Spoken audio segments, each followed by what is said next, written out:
Você é uma daquelas pessoas que ficam chateadas quando alguém não se comporta como você gostaria? Vamos falar um pouquinho sobre isso na palavra de hoje.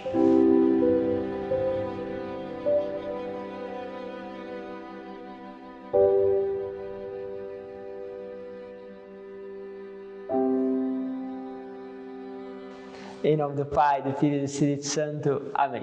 Vamos juntos com a palavra de Deus, cada vez mais caminhando ali, segundo esta vontade de Deus que vai sendo configurada em cada um de nós, através também da escuta desta palavra. Que Deus possa continuar aí fazendo tantas graças, tantas bênçãos na sua vida e também na vida da família de cada um de vocês. Agradeço por cada um dos comentários. Vamos juntos viver esta dimensão. Bom, quero pegar a palavra que está em São Marcos, capítulo 3, versículo 22 ao 30. Diz assim: Naquele tempo, os mestres da lei que tinham vindo de Jerusalém diziam que ele estava possuído por Beelzebul e que pelo príncipe dos demônios ele expulsava os demônios. Então Jesus chamou e falou-lhes em parábola: Como é que Satanás pode expulsar Satanás? Se um reino se divide contra si mesmo, ele não poderá se manter. Se uma família se divide contra si mesma, ela não poderá manter-se. Assim, se Satanás se levanta contra si mesmo e se divide, não poderá sobreviver, mas será destruído. Ninguém pode entrar na casa de um homem forte para roubar os seus bens sem antes o amarrar. Só depois poderá saquear a sua casa. Em verdade vos digo, tudo será perdoado aos homens, tanto o pecado como qualquer blasfêmia que tiveres tido. Mas quem blasfemar contra o Espírito Santo nunca será perdoado, mas será culpado de um pecado eterno. Jesus falou isso porque diziam: ele está possuído por um espírito mau. Olha só, forte isso daqui. Bom, quando nós pensamos de um lado, ou seja, nos colocamos do lado dos fariseus, provavelmente o que eles estão entendendo ali?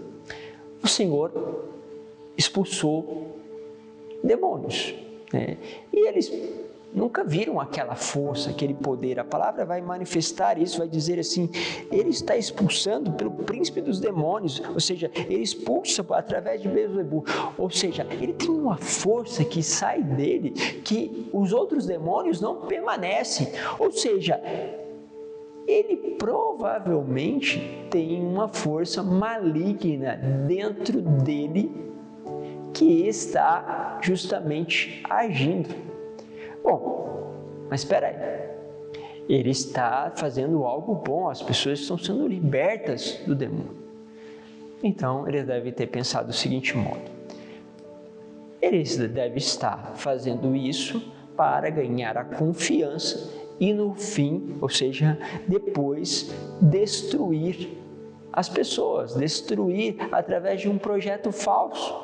Ou seja, ele se disfarça de bem para depois causar a destruição em seguida.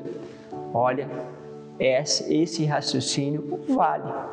É um raciocínio coerente, porque até nas regras inacianas de discernimento, a gente vai ver isso, o anjo mau que se disfarça de anjo de luz. Só que tem um detalhe: é possível sim o mal muitas vezes se revelar com um aparente bem, provocando depois a danação a uma alma. Então, ele pode, por exemplo, você ir lá no espiritismo, ou seja, ele kardecista, seja umbanda, quimbanda, macumba, candomblé, você pode ir lá, o demônio sai, a situação, entre aspas, se resolve a um aparente bem, mas você começa a frequentar e a viver uma espiritualidade cujo significado, cujo sentido tira o sacrifício de Cristo, porque você vai viver de uma forma que Cristo morreu por você, mas não faz diferença. Porque você tem que conquistar, seja por um orixá, seja por qualquer outro espírito, ou até mesmo na forma kardecista, pelo seu esforço na prática do amor. Então, o que está acontecendo aqui? O anjo mau se disfarça de anjo de luz, porque ele mostra ali uma cura, acontece uma libertação, a pessoa entende aquele ato como um ato bom, lógico, aqui então está algo positivo. Ok. O que acontece? Se nós entrarmos nesta mesma lógica que eu estou falando aqui, nós entendemos os fariseus. Só que o detalhe está na consequência do fruto. Santo Inácio vai falar para que a gente possa perceber aonde está indo. E é pelo rabo que muitas vezes você vai reconhecer a serpente. Ou seja, houve uma cura naquele espiritismo, mas depois a doutrina ensinada te leva à renúncia do sacrifício de Cristo. Então se abre, peraí. Faz sentido então, quebra aquilo que eu acredito. O que os fariseus estão entendendo? Que há algo ali que depois vai destruir a fé justamente no judaísmo. E aqui está o detalhe que os fariseus não querem ver. Não há uma destruição, mas um pleno cumprimento. Há algo muito maior que depois é seguido de conversões e de pessoas melhores. Não é uma coisa que vai parando simplesmente numa cura ou simplesmente numa libertação. São mudanças de vida, como nós dissemos, é um momento de conversão, de graça. E nós vamos seguir aí a liturgia, falando sobre conversão, depois conversão de São Paulo. É um momento de graça. Então, o que acontece? Nós precisamos continuar a ver os frutos e as consequências de tudo isso. E quando nós vemos não só o primeiro fruto, mas os outros frutos, nós não podemos negar que há uma ação de Deus que restaura, que cura e que traz a pessoa para uma eternidade. E aí está, porque a pessoa, quando ela não quer ver os frutos do Espírito, no fundo é porque ela não quer se converter. E é lógico, uma pessoa que não quer se converter está se tornando uma pessoa que está apropriando para si um pecado eterno. Porque eu só posso chegar ao céu à medida que eu me converto e me purifico, aonde eu renuncio o meu pecado, mas se eu não quero mais ver, não quero mais perceber o fruto do Espírito, não quero ver e não quero ver este Espírito que me chama à conversão, então aonde chegarei? Não posso chegar a lugar nenhum, a não ser permanecer aonde eu estou.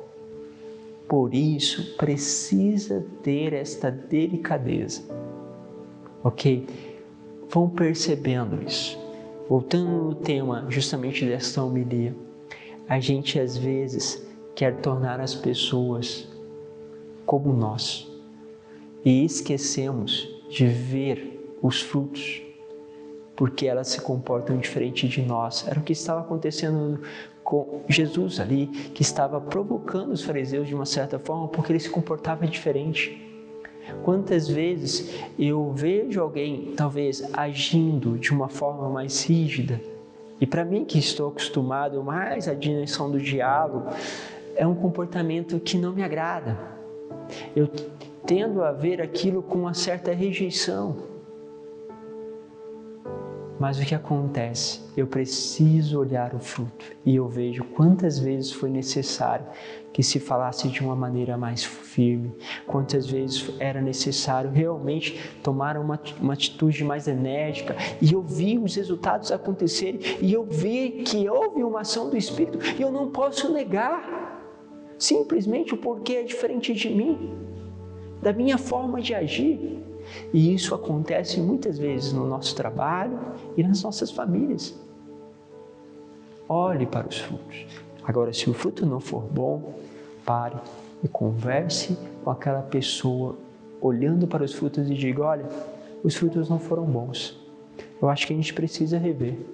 Mas se os frutos forem bons, pense que também Deus talvez está te chamando à conversão e falando assim, Padre Isaac, às vezes é melhor que também você seja um pouco mais firme, que você seja um pouco mais enérgico, porque em algumas vezes isso vai funcionar. Então não era só algo que precisava de um fruto ali no outro, era algo que precisava também uma proposta de conversão para mim.